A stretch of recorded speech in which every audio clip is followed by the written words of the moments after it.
Noong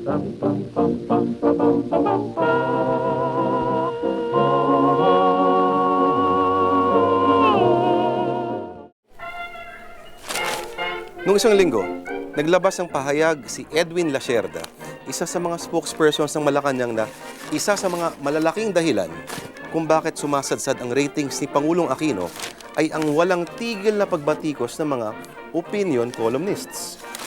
I think wala ho tayong problema sa Malacanang Presko. I think wala tayong problema sa news itself. Siguro doon lang po sa mga columnista na maraming nagbabatikos. But these are all columnists kasi they have their own opinions, they have their own jaded view of certain events. Kilala mo ba si Alex Magno? Hindi ko po alam kasi ngayon lang po kami, bago lang eh. Taga rito po siguro sa Channel 5. Ay, yan ang hindi ko nakita. The pen is mightier than the sword, ika nga. Mas masakit at mas matindi at mas malalim ang pinsalang nagagawa ng mga salita. Kawawa naman yung napakasipag na communications group ng Malacanang.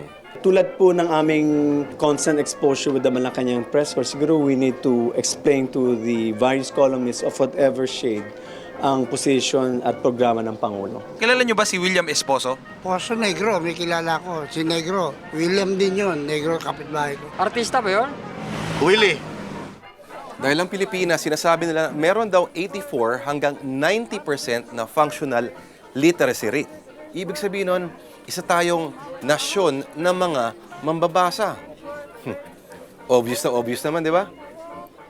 Kilala nyo si Tony Lopez? Hindi ko kilala yung Tony Lopez kung anong status nun. Singer? Newscaster?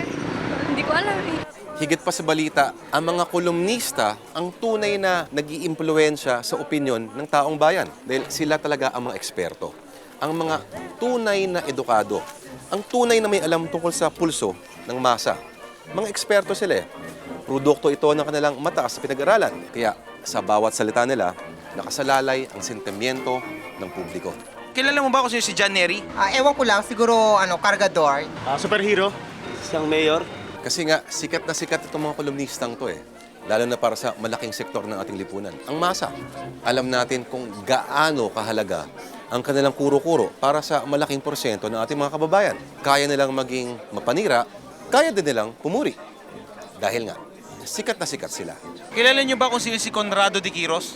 Hindi ko kilala yun. Hindi ko po alam kuya. Di Quiros, hindi ko kilala yun. Hindi ko alam kung pintor siya o ano eh. Ayun naman pala eh. Nakita naman natin kung gaano ka-impluensya, gaano kasagrado, at gaano kasikat ang mga kolumnistang ito para sa marami nating mga kababayan. Isn't that right, IC? Kilala mo ba kung sino si Gary Olivar? Dancer? Si Nestor Mata? Reporter. Si Ernesto Maceda? Parang ano yun, boksingera. Si Nines Cacho Olivares? Ngayon ko lang narinig ang pangalan niya. Kayo talaga mga mapambatikos, mga mapanghusga.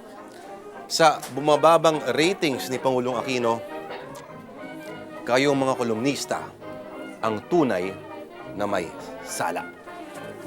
Criticize us fairly naman. If you're going to cite something as a matter of fact, please make sure you vet that fact first. Edwin Lacerda? Announcer!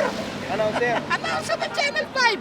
Kausap ko lang nung isang araw dito, bibili sa SM ng, ang tawag ng binibili, yung bang gadget para sa bahay niya.